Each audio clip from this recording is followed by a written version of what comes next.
আসসালামু আলাইকুম ভাই লোক। আজকে 19 জুন 2025 তারিখ। তুরস্ক বাংলাদেশিদেরকে প্রচুর ভিসা দিচ্ছে। জনস্বার্থে তথ্য দিলাম, তবে বাংলাদেশ থেকে ভিসা হচ্ছে না। বাংলাদেশ থেকে যারা ট্রাই করবেন, ভালো এজেন্সি পাইলে ট্রাই করে দেখতে পারেন। 50-50 চান্স। আপনারা মধ্যপ্রাচ্য থেকে যদি ট্রাই করেন, আপনারা যেতে পারবেন তুরস্ক।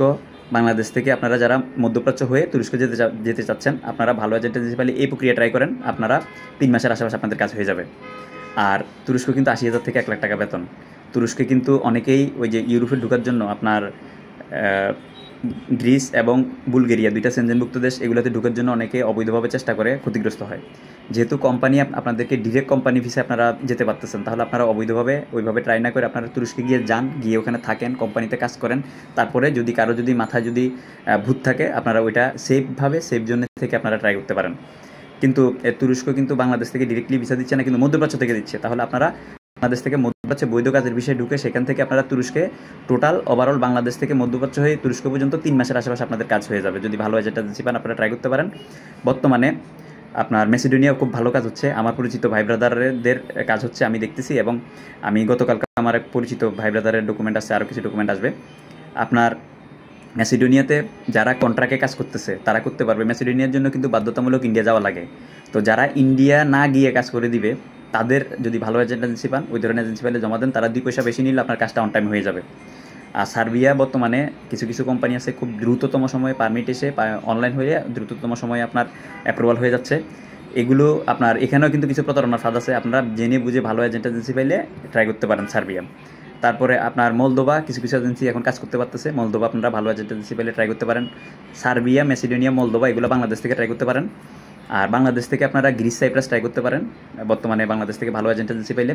আর যারা ইন্ডিয়া যাওয়ার মন মানসিকতা রাখেন, আপনারা পর্তুগাল D1 ট্রাই করতে পারেন এবং স্লোভেনিয়া ট্রাই করতে পারেন, চেক রিপাবলিক ট্রাই করতে পারেন। তবে স্লোভেনিয়া এবং চেক রিপাবলিক এগুলা আপনার, এবং পর্তুগাল একটা শিওর শট, কারণ পর্তুগালে আপনার যারা D1 ক্যাটাগরিতে, এগুলো রিফিউজ হয়ই না। আপনি ভালো এজেন্সি পেলে জমা দিতে পারেন। পর্তুগালের রেটটা একটু বেশি তুলনামূলকভাবে যারা কাজ করে।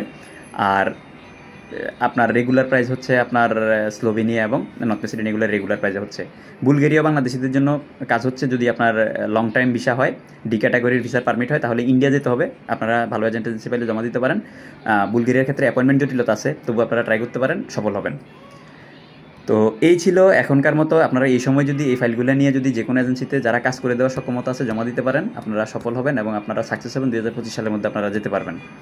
ধন্যবাদ। প্রবাস এবং প্রবাসী রিলেটেড নিত্য নতুন তথ্য এবং আপডেট পেতে আমার আইডি ফলো দিয়ে আমার সাথে যুক্ত থাকার জন্য বিশেষভাবে অনুরোধ রইল। পাশাপাশি মালয়েশিয়ার কার্যক্রম শুরু হচ্ছে। আপনারা ভালো এজেন্সি পাইলে লেনদেন করবেন না, পাসপোর্ট এবং ডকুমেন্ট জমা দিয়ে রাখতে পারেন, সিরিয়াল দিয়ে রাখতে পারেন, যাতে করে কার্যক্রম শুরু হওয়ার সাথে সাথে যেন আপনারা মেডিকেল ফিট হয়ে আপনারা যেন প্রথম দিকের ফ্লাইটগুলোতে যেতে পারেন। কারণ এখনও পর্যন্ত মালয়েশিয়া বলা যাচ্ছে না, হয়তো আগামী 2 মাস, 3 মাস, 4 মাস, 5 মাসও লাগতে পারে ফ্লাইট উঠতে, প্রথম ফ্লাইটটা উঠতে। সেজন্য মালয়েশিয়া আজকে জমা দিয়ে কালকে যেতে পারবেন, বিষয়টা এমন না। আপনারা যারা 4 মাসের আশেপাশে কম বেশি সময় হাতে নিয়ে আপনারা চেষ্টা করতে চান, তারা মালয়েশিয়াতে ট্রাই করতে পারেন। বর্তমানে ক্রোয়েশিয়া খুব বাজে অবস্থা গেছে। ক্রোয়েশিয়া 2025-24 সাল পর্যন্ত বাংলাদেশিদেরকে ভিসা দিচ্ছে। 25 সাল ঢোকার সাথে সাথে কিন্তু ক্রোয়েশিয়ায় আপনার বাস খাইছে সবাই। এখন সামনের দিকে যারা ক্রোয়েশিয়ার জন্য অপেক্ষা করতেছেন, এজেন্সিকে সময় দিচ্ছেন, আপনারা এজেন্সিকে আরও 3-4 মাস সময় দিয়ে দেখেন। ক্রোয়েশিয়ার সুদিন ফিরে আসতেছে। তবে সুদিন ফিরে আসতেছে এটা ভেবে আবার অন্ধের মতো বিশ্বাস করে আপনার পড়ে থাকবেন না, পাশাপাশি অন্য দেশও ট্রাই করেন। ক্রোয়েশিয়া নিয়মের পরবর্তীতে যে পারমিটগুলো বের হয়েছে নতুন নিয়মের, নেপালি সিটিজেনরা তারা কিন্তু ভিসা পাচ্ছে। এবং ক্রোয়েশিয়াতে বিগত দিনে নিয়মের আগে যে পারমিটগুলো ছিল, বাংলাদেশিদেরকে ভিসা দেয় না, কিন্তু বেশি অনেকাংশে কিছু নেপালিদেরকে কিন্তু ভিসা দিছে। এখন নতুন নিয়মে বাংলাদেশিরা কিছু এজেন্সি আপনার নতুন নিয়মের পারমিট বের করছে, এই পারমিটগুলো তারা জমা দিচ্ছে। এবং এগুলো যদি ভিসা রেশিও ভালো থাকে, তাহলে ধরে নেবেন যে আপনার ক্রোয়েশিয়ার দিন আবার ফিরে আসছে। তার মানে এই রেজাল্টটা পেতেও 2 মাস, 2.5 মাস, 3 মাস লাগবে। আপনারা যারা আমাকে ফলো করেন, আমার সাথে যুক্ত থাকতে পারেন। আমি এই যে নতুন নিয়মের পারমিটগুলোর ভিসা রেশিও কেমন আমি আপডেট দিয়ে দিব। ধন্যবাদ। প্রবাসী রিলেটেড যে কোনো তথ্য এবং আপডেট পেতে আমার আইডিটি ফলো দিয়ে আমার সাথে যুক্ত থাকতে পারেন। এবং পাশাপাশি যদি বিশ্বের বিভিন্ন দেশের যদি ভিজিট ভিসা সংক্রান্ত যদি কোনো হেল্পের প্রয়োজন হয়, আমি যেহেতু ট্যুরস অ্যান্ড ট্রাভেলসের ওনার, আমি আপনাদেরকে ভিজিট ভিসা সংক্রান্ত বিষয়ে ফাইল গুছিয়ে দেওয়ার ক্ষেত্রে আমি সহযোগিতা করতে পারবো। ধন্যবাদ। আসসালামু আলাইকুম রহমতুল্লাহি ওয়া বারাকাতুহু।